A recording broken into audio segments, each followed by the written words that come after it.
Estamos de volta com o Esporte UESB, claro, a sua melhor opção esportiva da região. Bora participar do nosso programa? esporteuesb@uesb.edu.br. E agora, muito futebol para você. Agora, muita emoção para você, principalmente vascaíno, né, Samara Que Dias? coisa você boa, que até que enfim um golaço do Vasco. Pois é, vamos de emoção no rádio. Hoje, com um gol de Romário aos 48 minutos do segundo tempo, em um jogo que estava 3-0 para o Palmeiras no primeiro tempo e terminou 4-3 para o Vasco da Gama. Talvez a maior virada da história do time da virada Vasco da Gama. Na voz de Luiz Penido, você confere a emoção no rádio. Vasco 4, Palmeiras 3, gol dele, Romário. Põe na tela. Encosta acima do Sérgio, ele levanta na boca do gol para a do meio e a zaga para Renato, para a perna esquerda, para o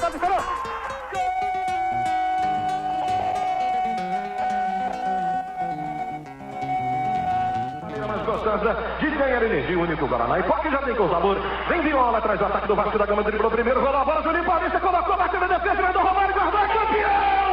É campeão! É campeão! É campeão!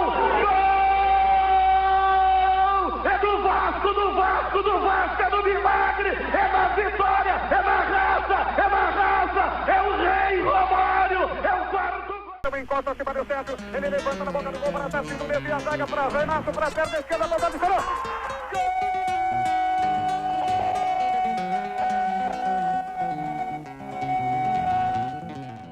Grande virada do Vasco da Gama, grande narração de Luiz Penido, grande gol de Romário, que fez 3 gols nesse jogo, e o Juninho Paulista fez mais um para o Vasco da Gama, uma das grandes viradas do século, sim, o time da virada, o Vasco da Gama. Tem como esquecer esse dia, não, né? Com certeza. E por falar em Vasco da Gama, Série B, tudo a ver, vamos dar uma passadinha na Série B não combinou do muito não, viu? Mas vamos falar mesmo de Série B.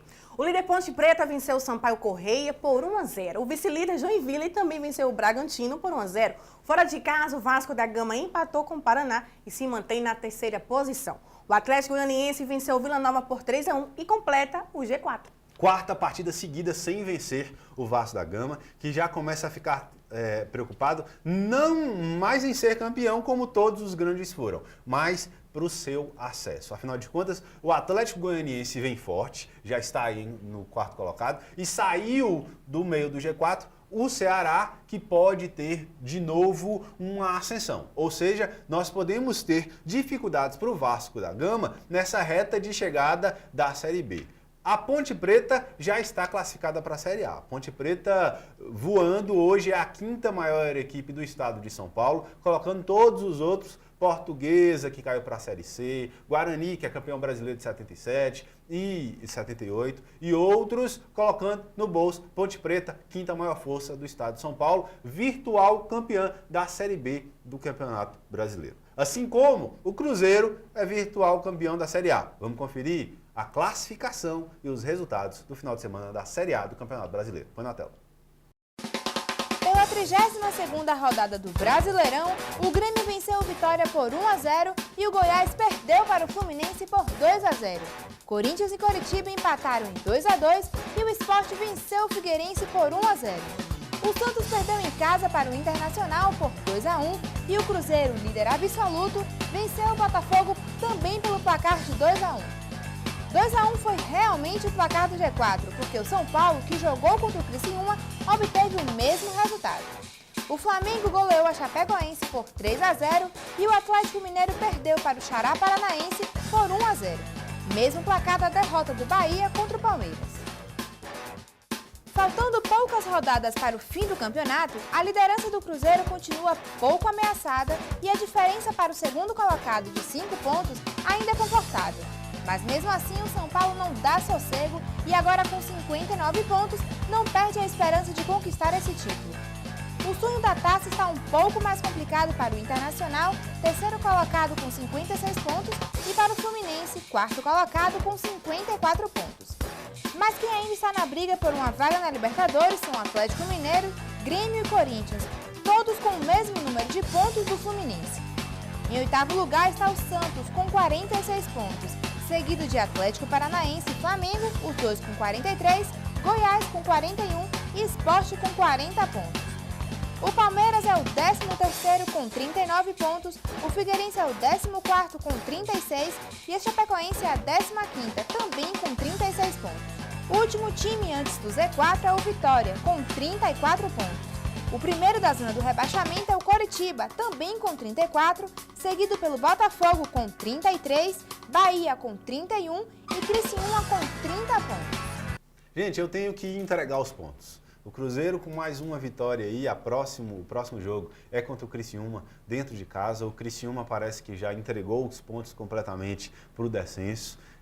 O Cruzeiro ganha do Criciúma no Mineirão, permanece com os 5 pontos de vantagem em 15 possíveis. Ou seja, muito, mas muito complicado retirar essa quantidade de pontos para a última rodada, esses últimos 15 pontos. Já minha esperança de acabar com o Cruzeiro, mesmo que seja o tricolor paulista, já era. Lembrando que esse mesmo período, nesta mesma rodada, com 32 rodadas jogadas, no ano passado o Cruzeiro tinha 4 pontos de vantagem sobre o Grêmio e conseguiu ainda, de certa forma, fácil ser campeão.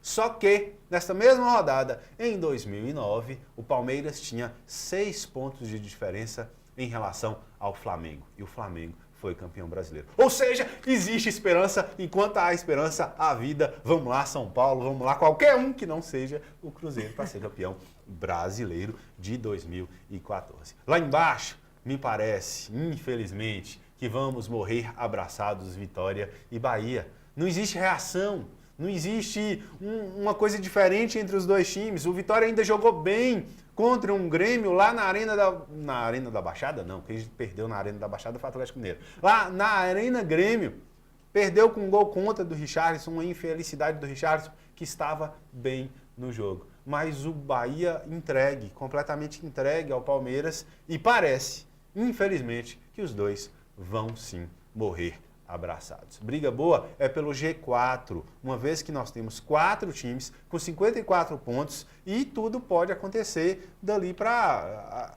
aquele miolo entre Fluminense, Corinthians, Atlético Mineiro, Internacional. Qualquer coisa pode acontecer, né? O São Paulo já desgarrou um pouquinho, tem 5 pontos de vantagem do 4º colocado e parece ter sua vaga já mais ou menos garantida, assim como o Cruzeiro. Temos 2 vagas em aberto, só que esse G4 pode virar G3, caso o São Paulo vença a Sul-Americana. Mas o São Paulo está ali no meio, vira G4 de novo. E pode virar G5, caso o Cruzeiro, por exemplo, seja campeão da Copa do Brasil. Deus ajude que isso não aconteça. Ou seja, muita água para rolar debaixo da ponte do Campeonato Brasileiro ainda. Vamos falar de uma coisa legal, uma coisa que ajuda muito a saúde de todos nós e para quem pratica esporte, ainda mais. Não é isso, Samara Dias? É isso mesmo. Vamos acompanhar agora uma matéria bem especial falando da importância de uma alimentação adequada para a prática de atividade física. Acompanhe.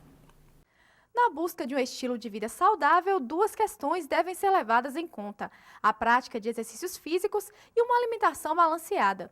No caso de atletas, o quesito nutricional tem peso ainda maior para garantir um melhor desempenho.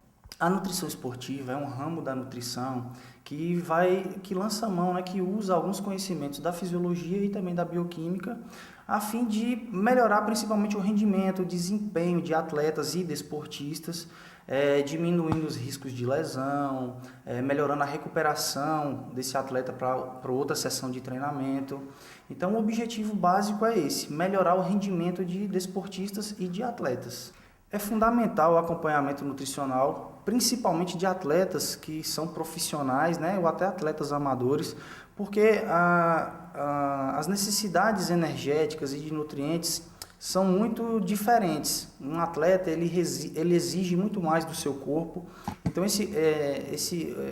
o organismo ele tem que ter uma reposição de nutrientes, de proteína, de carboidrato, de eletrólitos. Algumas modalidades fazem com que se perca muitos sais minerais. Vitaminas também são necessárias para proteger a imunidade, para ajudar na imunidade desse atleta. Então, a nutrição esportiva ela lança mão tanto dos alimentos quanto da suplementação, de nutrientes quando necessário.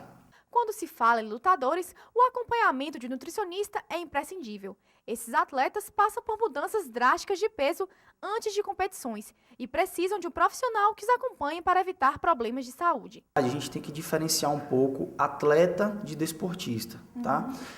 Um atleta, ele visa primordialmente o desempenho, a sua performance. Então, no caso de atletas de MMA, não tem muito a ver com saúde, certo? Um desportista, ele visa um pouco mais melhorar a qualidade de vida, a prática de atividade física dele não é tão intensa, às vezes a frequência com que ele treina não é tão grande. Então, num atleta de MMA, por exemplo, existem vários protocolos a serem seguidos para que ele possa, durante o período de treinamento, treinar com um pouco mais de volume muscular, um pouco mais de força. Então, a gente oferta uma quantidade de suplementos e de alimentos um pouco maior para que ele consiga exigir tanto do corpo assim.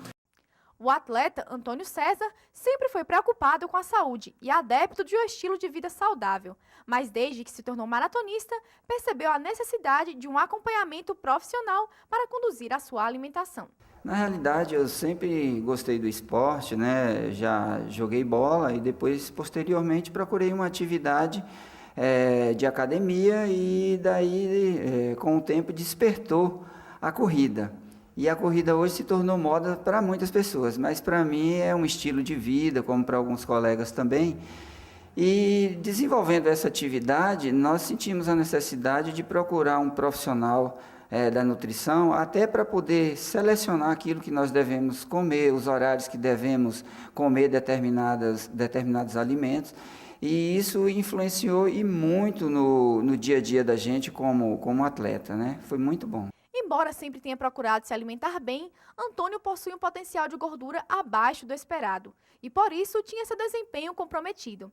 Essa tem sido uma luta constante do nutricionista e é apenas um dos benefícios que o acompanhamento nutricional trouxe para a vida de Antônio. Se você não tem um suporte alimentar adequado, a tua musculatura, a tendência